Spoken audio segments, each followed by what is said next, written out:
Hello दोस्तों, राधे राधे। जानिए आज पूजा करते समय क्रोध क्यों आता है। एक सास और बहू की कथा। एक बहू थी, सास बड़ी भक्त थी। सुनिएगा यह घर घर की चर्चाएं। सास सवेरे जल्दी उठ जाया करती थी। 4 बजे उठ के नहा करके पूजा में बैठ जाती।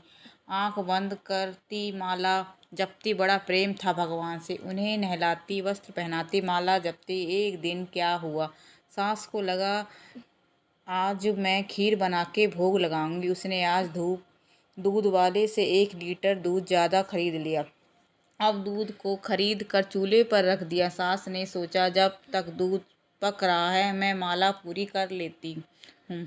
सास बैठी तो उसकी आधी माला हुई। अब दूध उफनने लगा और नीचे गिरने लगा। अच्छा, वो माला जप रही थी और सामने ही रसोई थी, देख रही थी पर उठ नहीं रही थी। माला को आधा छोड़कर कैसे उठती। माला छोड़कर नहीं उठते। अब समझिएगा, वो माला जप रही थी, जल्दी उठ के भगवान को नहला रही थी। इसका मतलब उसके अंदर भक्ति तो थी। अच्छा, वो माला छोड़कर बीच में उठना भी नहीं चाहती और बहू को आवाज़ भी नहीं लगाना चाहती। इसका मतलब उसे ज्ञान भी है कि माला बीच में नहीं छोड़ते। पर एक चीज़ की कमी रह गई। दूध तो उफनने लगा और वह आवाज़ भी नहीं लगा सकती। आवाज़ कैसे लगाऊं? अपनी बहू को इशारे में कह रही थी, पर बहू पड़ोसन से पंचायत कर रही थी। अब पड़ोसन से पंचायत चल रही है बहू की, और सास माला जप रही है। में दूध उफन रहा है और सास आवाज़ लगा रही है ऊ। पर बहू सुनने को तैयार नहीं हुई। अब क्या हुआ? सास माँ के लाल लाल हो गई। मन में सोचने लगी, जप रही है माला, अभी रुक जा। माला पूरी होने पर खोल खोल के देखती कितनी बची है। अभी वो आ गई। मन में सोचने लगी, अब उसका माला में से मन हटकर क्रोधित हो गया। यह क्रोध क्यों आया सासू माँ को? कारण बताइए।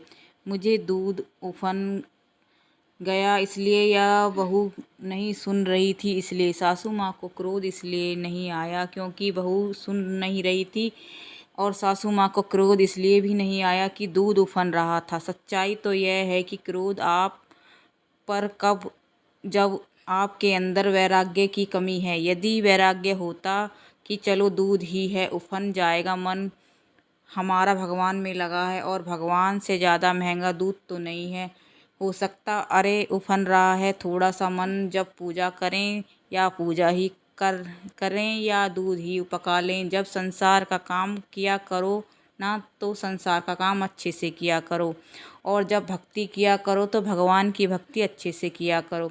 अब भगवान की भक्ति करते हुए यदि आपका मन यहाँ वहाँ जाएगा तो भक्ति का अर्थ नहीं रहेगा।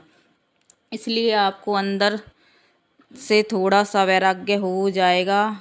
वैराग्य कि चलो थोड़ा सा नुकसान हो गया तो मन में अशांति ना हो। नुकसान हो जाएगा तो नुकसान भी की भरपाई हो जाएगी। अरे दूध 1 लीटर गिर जाएगा तो फिर आ जाएगा, पर यदि आपका मन उदास हो गया तो उस दिन आपका मन उदास ही रहेगा, पूरा दिन खराब हो जाएगा। इतने से एक कारण, इसलिए हमारी विनती आपसे यह है, थोड़ा सा त्याग रखा करो। क्या ज़रूरी है जीवन में? आप लोगों को गुस्सा इसलिए आता है क्योंकि आपके अंदर त्याग नहीं है।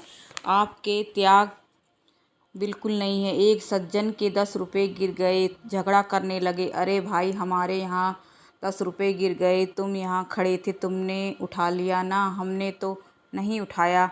अब वो सबसे लड़ाई करने लगे 10 रुपये के लिए। क्यों हो रही है लड़ाई? और जब ज़्यादा बोल रहा है वो लोगों ने जूतों से मारा।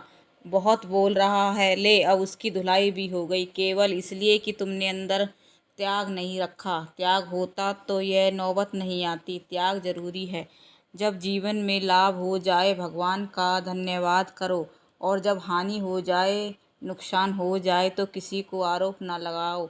जो होना था वो हो गया, इसलिए नुकसान हो गया। उस नुकसान की भरपाई भगवान पर। आप अपना धैर्य ना खोइए। त्याग जरूरी है। त्याग जीवन में है तो आप सुखी हैं। जीवन को सफल बनाने के लिए एक ज़रूरत नहीं सिर्फ भक्ति, ना सिर्फ ज्ञान और न ही सिर्फ वैराग्य। अच्छा दोस्तों, कैसी लगी आज की हमारी ये कथा? कमेंट करके ज़रूर बताइएगा। राधे राधे। और हमारे चैनल को सब्सक्राइब कीजिए, लाइक कीजिए और कमेंट कीजिए। और कल मिलते हैं एक अच्छी सी कथा के साथ। राधे कृष्णा। ओम नमः शिवाय। पी सावन। ओम नमः शिवाय।